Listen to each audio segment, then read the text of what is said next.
You've probably looked at videos regarding PVM and looked at action bars and been like, I don't understand this, bro. What is going on? And then just bunned it off because you couldn't be asked learning it because it's way too difficult and too complex. What if I can help you with that? What if I can make it as easy as possible for you to learn PVM? Let's talk about it. Yo, what's going on, guys? My name's Valric, and today we're going to be talking about PVM and RuneScape, and mainly action bars and abilities and how you can learn that stuff, because a lot of people struggle with it and it's complicated for a lot of people, and I understand that because, let's be real, RuneScape does an awful job when it comes to explaining how you use your combat system and your action bars and stuff. They do some explaining, but they don't tell you how to use synergy between abilities and what abilities do. Well, I mean, they give you in the description, but are you going to read all the abilities? What ability should be on your bar? Should I be using Revolution? What settings should I be using? I will be explaining everything when it comes to action bars, Revolution, and abilities in this guide. If you're going to enjoy it, definitely go give it a like. Let me know in the comment section down below what other guides you want to see. And also subscribe if you're new. We're 50 subscribers off 1,000. My ultimate goal for at least this year. So yeah, let's get into it. So first thing first, I want to give two disclaimers, because I can already see comments from people that are pros at PVM, and I am by no means a pro. I am okay at best. I know how to take out most bosses in the game, besides the really end game ones, and like hard mode Carapac, Solak, Farago, etc. And even though I think I can learn it, especially in a team. However, this guide is not going to be the most efficient way to PVM or the best way. This is just going to be focusing on how you that is very much struggling with PVM can learn how to get into PVM and understand all these abilities and action bars, etc. Like anything that pretty much goes into PVM. So please don't comment and be like, oh yeah, that's not the meta. No, I know, bro, this is not a meta guide. If you want a meta guide, go look up a meta guide. Really, that's it. Next up, gear. My second disclaimer.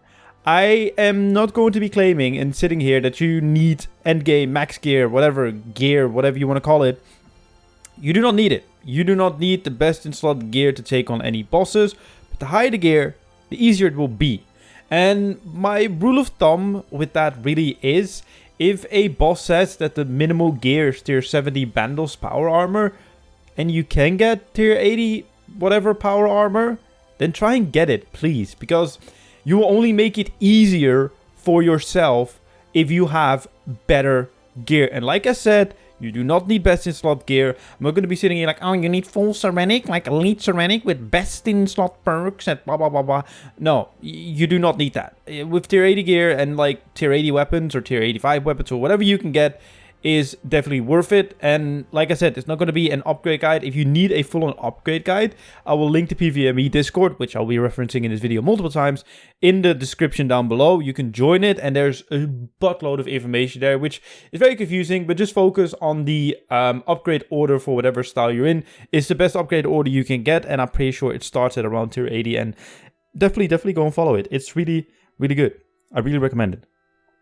However, let's get into it. So first thing first, use Revolution, bro. I know all the pro PVMers use manual and stuff, and everyone who you've probably talked about PVM says, oh yeah, bro, you need to use manual. And yeah, it's good. And if you want to learn it that way, go for it. But I know a lot of great PVMers that can do all endgame content with Revolution, and a mix of, spamming their abilities on their own, which I'll get into in a second, because I think that's the best way to learn PVM as well.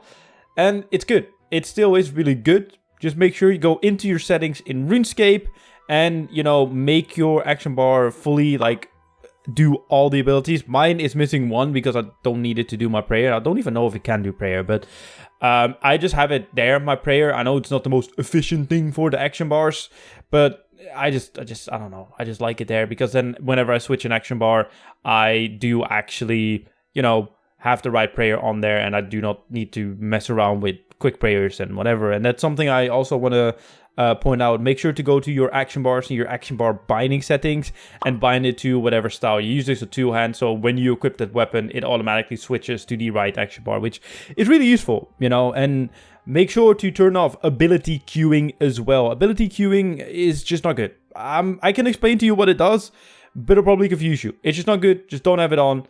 That's what all the pro PVMers do. So just have it. It pretty much lowers your DPS. Pretty much, like, I know it is more niche than that, but it pretty much lowers your DPS. And when it comes to Revolution as well, just have whatever you want on. I do not recommend having the ultimate abilities on, but if you wanted to pop the ultimate abilities, you can. The only downside of it is that, for example, if you use Death Swiftness or Sunshine, which boosts attack for, you know, range and magic respectively, it can pop at an end of the kill, and then you have 0 adrenaline to start your next kill, which just really, really sucks. So yeah, those are just some general tips when it comes to settings.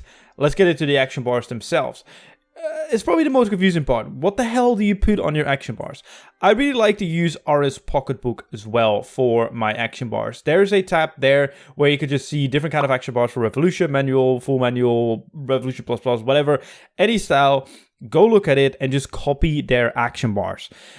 That is probably the best way to get an action bar, and that's probably the best way to learn those abilities as well. Because people figured it out. People figured everything out for yourself. You do not need to look at abilities yourself and be like, oh, this, oh, should I put this? Should I put that? No, I don't know. Yeah, no, don't do that.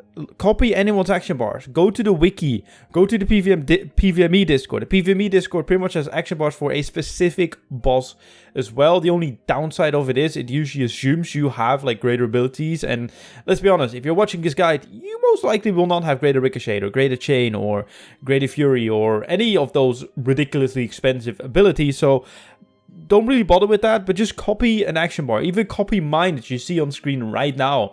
I can pop it on and you can copy the abilities. This works for me. Obviously, replace greater Ricochet when it comes to range for normal Ricochet, but yeah, action bars are confusing, I understand. And when it comes to keybinds on your action bars, I like to use 1, 2, 3, 4, Q, W, E, R, A, S, D. Is that F? No, I don't use F because I use F for freedom.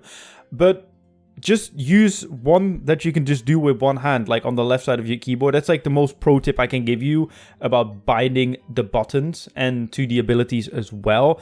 And only have one action bar on your screen.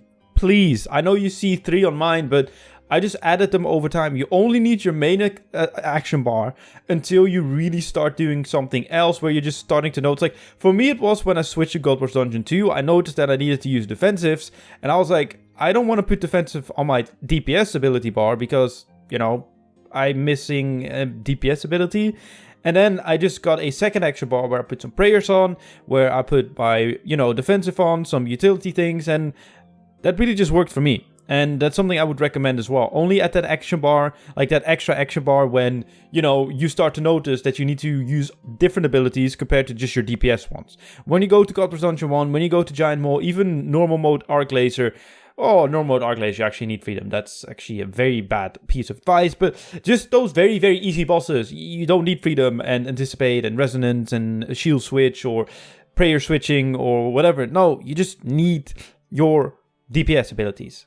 And that is all you need. Obviously, I got to the point where I'm using 3 action bars and it's starting to become a mess. And I wouldn't surprise me at some point I would have 4. But yeah, that is it when it comes to action bars. Let's talk about the abilities. Probably the most confusing part about PVM in general. And how you can learn, well, pretty much full manual. Because Revolution can teach you full manual if you actually try. And what I mean by that is Revolution obviously does your abilities for you, pretty much like how you have the old school combat. And when you just have the action bar set up, how they put it on the RsPocketBook or the Wiki or wherever you got your action bars from, it is the most efficient, quote-unquote, way to do it via Revolution. Editing Chef coming in. I forgot to mention this whilst I was commentating, but try to learn and read the abilities that are on your action bar and learn what they do, and not all the abilities, just the one that they pretty much ask you to put on your action bar. Anyway, enjoy the rest. I recommend when you do PVM, try and do your thresholds, so the ones that take more than 50%, and that also when you use it, take, adrenaline from you manually. So, for example, when it comes to range, rapid fire, and snapshot, try to use them yourself. Get into the habit of using a few abilities yourself, and before you know it, you start to spam all your abilities. Because I started with just my thresholds as well, and now even though I play on full manual, Revolution, I play like I'm playing on full manual, and I should really switch. But the upside of it is, because I use Revolution, when I'm clicking or looking away or just don't want to spam abilities for just 2 seconds, I'm not losing out on DPS. So for example, when I'm panicking and I need to eat, and obviously I've eaten keybound, but I need to use a brew as well, which I do not have keybound, or I need to pop a potion, which I also do not have keybound, and I should really, but I just don't. I just click them. I'm not losing out on DPS because Revolution just takes over from there. And that's kind of the way that I would recommend you learning how to, you know, use your abilities as well. And using it in a correct order also really helps. And I think that's the thing that confuses most people. There are all these rotations that you can do, but it pretty much comes down to a very, very simple rule. Use your basic abilities to build adrenaline, to use your thresholds. As soon as you can use your thresholds, so the ones that take more than 50, like Snapshot, Quake, Asphyxiate, Wild Magic, Rapid Fire, those like really strong abilities for each style, use them. As soon as you can, just use them. That's like bare bones minimum DPS. Just use your thresholds as soon as you can. But one thing that I can give you as a tip, especially when it comes to melee and range, is use a defense dropping ability before you use one of those big ones to do even more DPS. When it comes to defense dropping abilities, for range, you have Needle Strike with dual wield crossbows, which in general, if you go in range, please use dual wield crossbows. It's so much easier. Kill the crossbows, and then obviously make your way up to Ascension crossbows and way higher eventually as well. It is just so worth it. Needle Strike is really powerful. See it this way. You might hit a 4K with Snapshot, right? When you use Needle Strike before it, you might hit a 6K as well, because it lowers the defense of the target for a small amount, just the right amount of time to use a threshold ability and do a load of damage. When it comes to melee, it is Quake, which I know is a threshold ability, but I like to use Quake and then either Assault or like the Spinny Boy attack when I'm using a two-hand. It does a lot of damage. It really does a lot of damage. And with Mage, you need a Gothic Staff to drop defense, but still, it's one switch, and I guess it's a nice way to learn switches. And that is a good way to just do a lot of DPS, and it's a very simple way to do DPS as well.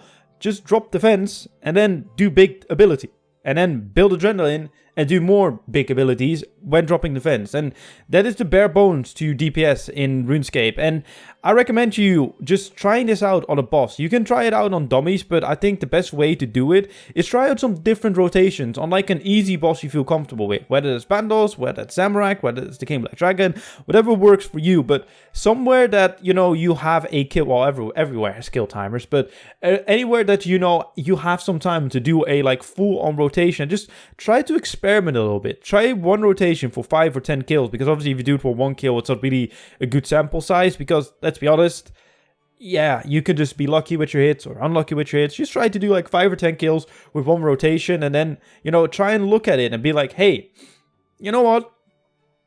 I could do better, or you know what? I have a lot of adrenaline still left. Maybe I can use more threshold abilities, or you know, maybe I can use one of those big abilities like the ultimate abilities that takes 100, because at the time that I build up my adrenaline again, my other abilities have gone off cooldown.